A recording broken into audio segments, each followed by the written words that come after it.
In this video, let me show you how to add bank account and AdSense.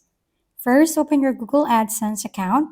After that, tap on Payments section, and then once you tap on it, the menu will expand and you will see payment info and verification options. After that, click on Payment Info and then wait for the page to load.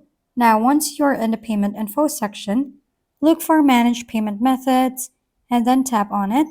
After that, you will see the list of bank accounts you've already added.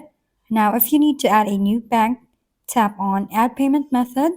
After that, you will need to select your preferred payment method. Now, choose Wire Transfer. And then after that, enter your bank account name, making sure it matches the name on your bank account. After that, follow the prompt and that's it. If we've been helpful, kindly give us a thumbs up and don't forget to hit the subscribe and bell button for more contents. For any questions and suggestions, comment down below.